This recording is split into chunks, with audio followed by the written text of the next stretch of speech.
Morgan, Okay, tell us about what Polaris is doing in New Hampshire because I've got Chris Sununu coming up shortly, and I oh, think good. you're coming back to New Hampshire this week or next week. This week, so this Saturday, we're really excited. We started our 2024 cycle from my policy organization, Polaris National Security. We started our first event in New Hampshire. We're very committed to New Hampshire for these events, Hugh. And what we're doing is we're asking national security leaders, some of them may also be presidential candidates, to spend an hour with us talking about American national security and foreign policy. So we are very excited to be there on Saturday since it's a Saturday morning event. So if you're in Bedford, it's the Bedford Event Center, excuse me, this Saturday, 10:30 a.m.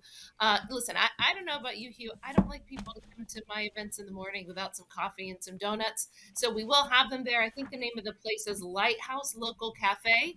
I heard that their donuts are amazing. I'm a donut person. Are you, Hugh? I love donuts. I would be, but for the fact that you've just got to watch every calorie and sugar count when you go over 60. Morgan, you can go out and run 20 miles. I can only do six. The beach to Beacon race is this Saturday, so I can't come down Oh, to this event. And it's my annual 10K in Maine. Do you have a special what are you guest? I Are didn't hear you that. doing the 10? Are you doing the Oh yeah, 10K? that's my Oh, wow, annual that's Maine impressive. race. That's my Awesome. annual. Who's going to be your guest on Saturday? So this will be Vice President Mike Pence. We had Nikki Haley at the first event that you came to. We are trying to get through the presidential candidates. There's many of them right now, but it's important. I think New Hampshire is such a critically important state. Not only is it an early state, as you know, it's a state with shipyards that are important to our U.S. Navy and our Coast Guard. And what we do in these events, I promise you, you're not going to be bored. You're also not going to get red meat that thrown out, right? That you hear at some of the other events. You're not going to get a boilerplate campaign speech. I spend about half of the event asking serious and tough questions about China, about Israel, about our border, the most important national security issues, really quizzing these people on what they see, what is their view of the world for America, what they would do as president. And then we spend, and then I'm very good about this because I know how much all of you in New Hampshire care about this. Then I really do give the rest of the time to the audience and let them go through the Q&A. And I got to tell you, I think people were really impressed with the Nikki Haley event because it's something fresh, you, and something different that you're not hearing out from other candidates on the campaign trail. It's a serious hour, so we welcome veterans, or if you don't even have a veteran background, we would love for you to come. If nothing else, come get a free Lighthouse donut. I just looked at the website; they look amazing. The national security questions that you posed to Ambassador Haley was excellent. I'm sure the vice president will. Yesterday, Dmitry Medvedev, who I don't know if you ever met or dealt with when you were a senior State Department No, spokesperson. I met Putin, not Uh, him. okay, Putin. Well, he said that Putin had told him and that there was a decree that Moscow would be forced to use a nuclear weapon if Ukraine's weapon offensive is successful. Direct quote, Medvedev.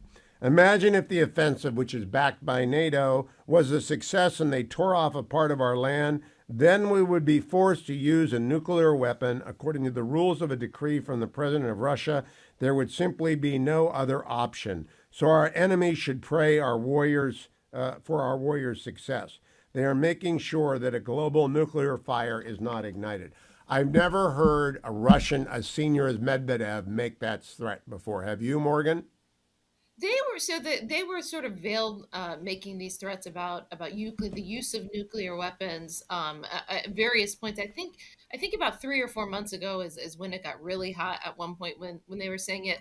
Medvedev has been sort of the drunk uncle on Telegram, right, saying these sorts of things. But I think it's incredibly important that you read this and that you pointed out because it's clear that Putin is using Medvedev to get messages out there. Now, what do we know? We know that the Chinese Communist Party leadership, Xi Jinping, they have sort of every time the Russians threaten nuclear war, the Chinese sort of pour some cold water on it and say that's not what we want. That's not, and I think the Chinese obviously understand clearly that's not in their best interest. I mean, the Chinese were the Ukrainians' number one trading partner before this war broke out, and they certainly are for many countries in Europe. So we should take these threats incredibly seriously. There's actually a piece that was good weekend reading, but you can still catch it today in Politico by Brian Bender that talked about, how a lot of the people who are experts in the field of nuclear weapons in the United States, how that has sort of atrophied, and that we're actually at an incredibly dangerous time because the threats of nuclear weapons during the Cold War were often met with sear and sober analysts on both sides, the United States and the Soviet Union, who would actually try to de-escalate those threats. And now you have a regime that is, quite frankly, dying on its way out. Russia is no longer the power that Putin thinks it is in its head, and so they might be willing, like a hurt animal, to lash out and to do things that would endanger the rest of Europe. This is why deterrence is so important. And when Biden and his team failed at deterring Putin from invading Ukraine, there are so many ramifications beyond the horrific loss of life of so many Ukrainians and so many children. That's the part that really gets me the most. And that aspect is terrible. But you have things like the real threat of the use of nuclear weapons whenever there is someone who is not in charge, and whenever people feel like, you know what, we can get away with this. And that's how Putin feels right now, unfortunately. Now, I think someone should respond to Medvedev. Do you think the United States ought to put out a statement about this? If not from the president, then from Jake Sullivan or Tony Blinken or Lloyd Absolutely. Austin? Someone should push back. We should. And what has happened is every single time you read an article about this administration's policy towards Russia, look for the line, you'll see it, whether it's their excuse on delaying the Abrams tanks, whether it is their excuse on F 16s, on cluster munitions, whatever it may be. There is a line about how the administration doesn't want to do X because they are afraid of essentially of provoking Putin or making Putin lash out more. Well, the genie is out of the bottle, right? Putin has been provoked, he invaded, and prolonging this war is not in anyone's interest. I think that's where a lot of people can actually agree who may or may not want more Russian aid, more United States aid to Ukraine. We can all agree that prolonging this war is not in anyone's best interest.